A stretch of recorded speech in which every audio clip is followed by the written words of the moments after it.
بسم الله والصلاة والسلام على رسول الله وعلى آله وصحبه ومن والاه. السلام عليكم ورحمة الله وبركاته. مرحبا بكل محبي ومتابعي موقع مشروع في حلقة جديدة من حلقات الموقع. في هذه الحلقة إن شاء الله سوف أشارك أصحاب القنوات على اليوتيوب بعض الطرق والآليات التي يمكنهم اتباعها من أجل جعل فيديوهاتهم تظهر في الصفحات الأولى على كل من محركي البحث جوجل واليوتيوب معا. إذن ولنثبت مصداقية ما نقول، طبيعة الحال متابعي الأفاضل متابعي مشروع يعلمون يقينا لا يحتاجون مني إلى إثباتات، فلله الحمد يشهدون بمصداقية ما أقدمه، ويعلم الله أني قبل قليل فقط قد قمت بإلغاء حلقة بعد أن تعبت في تحضيرها فقط بسبب أني علمت عدم جدوى الطريقة المقدمة فيها بعد تجربتي لها شخصيا.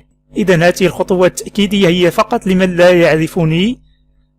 نبدأ مثلا ونقول بأني أرغب مثلا في البحث عن برنامج إيجلجيت، وبما أنني شخص عربي أكتب برنامج ثم أكتب إيجلجيت. كما تلاحظون هذه نتائج البحث. هناك فيديو واحد فقط هو الذي يظهر في الصفحة كاملة كما تلاحظون، وهو فيديو تابع لقناة مشروع الأولى. إذا نقوم بفتح الفيديو حتى نتأكد بأنه الفيديو خاص بإحدى قناتي، وكما تلاحظون هو فيديو قناة دوفيدون 11 القناة الأولى لموقع مشروع. رغم أن لاحظوا هنا عنوان الحلقة هو شرح برنامج التحميل المجاني إيجلجيت بديل برنامج انترنت داونلود مانجر، وأنا فقط اكتفيت بكلمتي برنامج وإيجلجيت. فلنضيف أيضا كلمة شرح لتصبح الجملة ككل شرح برنامج إيجلجيت. نقوم بالبحث. كما تلاحظون أصبح البرنامج يظهر على رأس الصفحة، ولا يزال هو الفيديو الوحيد الذي يظهر في نتائج البحث كما تلاحظون، ولم أكتب قط الجملة كاملة، فقط بعض الكلمات الموجودة في عنوان الفيديو. فلنزل أصلا الكلمتين العربيتين، فقط نبحث عن إيجلجيت بدون أي كلمات عربية. نضغط على بحث. كما تلاحظون هنا الصفحة فقط يعطينا بعض المعلومات أو مواقع التحميل، لكن إذا ذهبنا إلى فيديو هنا لاحظوا الحلقة أيضا توجد على رأس الحلقات والفيديوهات. كما تلاحظون بين فيديوهات عربية وفيديوهات أجنبية، فيديو قناة دوفيدون 11 قناة مشروع الأولى هو الأول على رأس القائمة. إذا نكتب مثلا أمامه برنامج إيجلجيت، وهذه المرة نبحث في اليوتيوب. كما تلاحظون أيضا الحلقة هي الأولى في نتائج البحث من ضمن العديد من الحلقات. حلقة قناة دوفيدون 11 هي الحلقة الأولى. نبحث مثلا عن موضوع آخر وحلقة أخرى، وليكن موضوع تسريع الكمبيوتر. أيضا كما تلاحظون حلقة قناة دوفيدون 11 هذه إحدى حلقاتي أيضا هي الأولى في نتائج البحث، ولم أكتب الجملة كاملة، لم أكتب كيفية تسريع الكمبيوتر إلى أقصى حد، فقط كتبت تسريع الكمبيوتر. وهناك حلقات لأشخاص آخرين بطبيعة الحال أقدم من حلقاتي. هذه الحلقة عندها 10 أشهر، تجد هنا حلقات عندها 2 4 سنوات 3 سنوات. هذه أيضا إحدى حلقاتي تسريع الكمبيوتر بتعطيل الخدمات الغير مستعملة، أيضا تظهر في الصفحة الأولى. عمر الحلقة 4 أشهر كما تلاحظون، وتظهر مع حلقات لها عدة سنوات. أيضا هذه حلقة أخرى من حلقاتي أيضا تظهر في الصفحة الأولى لها 4 أشهر فقط. كما تلاحظون تسريع الجهاز بتعطيل خدمة التهليك 99% من إمكانية الجهاز. نتكلم هنا عن خدمة سبولز، لمن شاهد الحلقة فهو يذكر الخدمة. نبحث مثلا عن موضوع آخر وليكن تسريع جوجل كروم. كما تلاحظون هذه أيضا إحدى حلقاتي هي الأولى في نتائج البحث، تسريع جوجل كروم إلى أقصى حد. يمكنني أن أستمر في ذلك وأستعرض معك حلقات أخرى ومواضيع أخرى، لكن نكتفي بهذا القدر ونبدأ الآن في استعراض الخطوات التي ينبغي عليك القيام بها من أجل إظهار فيديوهاتك في نتائج البحث الأولى على محركات البحث جوجل واليوتيوب. إذا أول شيء ينبغي أن تركز عليه هو جودة إخراج الفيديو. فكما تلاحظون معي هنا من فيديوهات القناة الأولى لموقع مشروع قناة دوفيدون 11. كل الحلقات هنا بصيغة ال HD كما تلاحظون. تلاحظ كلمة HD أمام جميع الفيديوهات كما تلاحظون. هناك أكثر من 190 حلقة. أقل من 10 حلقات من الحلقات القديمة جدا للقناة هي التي كانت بصيغة 480. أما باقي الحلقات أكثر من 185 إلى الآن فقط على هذه القناة، أو أكثر من 185 هي كلها بصيغة ال HD، رغم أنه في بعض الأحيان بعض الإخوان يقول لي بأن الفيديو غير واضح، والمشكل هو في أن الشخص الذي يتكلم هو يشاهد الفيديو بدقة 144 أو بدقة 224 أو دقة 360، يعني دقة منخفضة، ويقول بأن الفيديو غير واضح. يا أخي الكريم، المشكل في دقة المشاهدة التي تشاهد بها على اليوتيوب، ويمكنك بطبيعة الحال ضبطها. أما كما قلت فجميع الحلقات هي مرفوعة بصيغة ال HD. نفس الشيء بالنسبة لحلقات قناة مشروع الثانية، كل الحلقات في تلك القناة هي مرفوعة بصيغة ال HD. إذن أهم شيء قلنا وأول شيء ينبغي عليك أن تركز عليه هو دقة أو جودة إخراج الفيديو.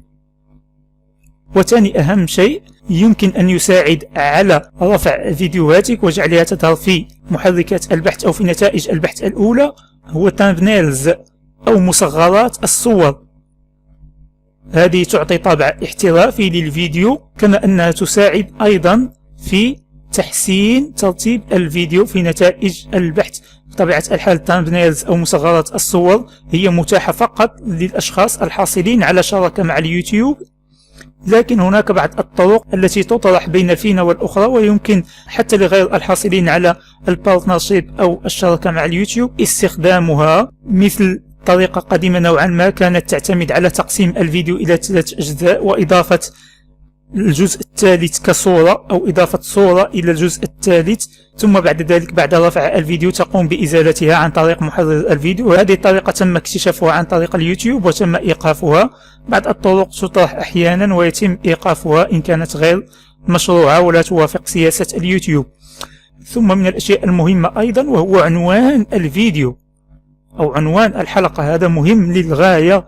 كما تلاحظون معي هذه حلقة متعلقة بحل مشكل عدم ظهور الأقراص CD أو DVD.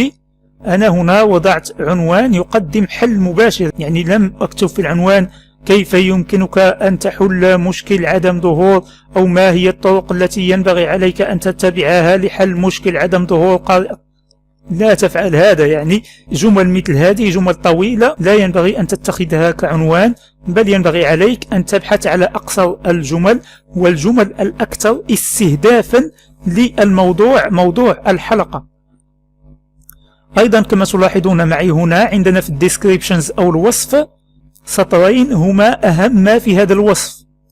هذين السطرين الأول والثاني يمكن أن يساعدك في تحسين جودة الفيديو أو ترتيب الفيديو.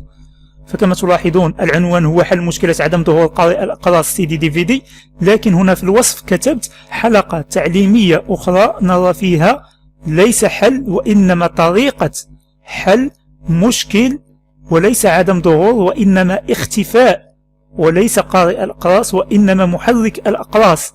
كما أضفت هنا كلمتي CD أو DVD باللغة العربية، في حال ما إذا بحث شخص معين بهذا الترتيب أو استخدام كلمات في هذا السياق سوف تظهر له الحلقة إن شاء الله.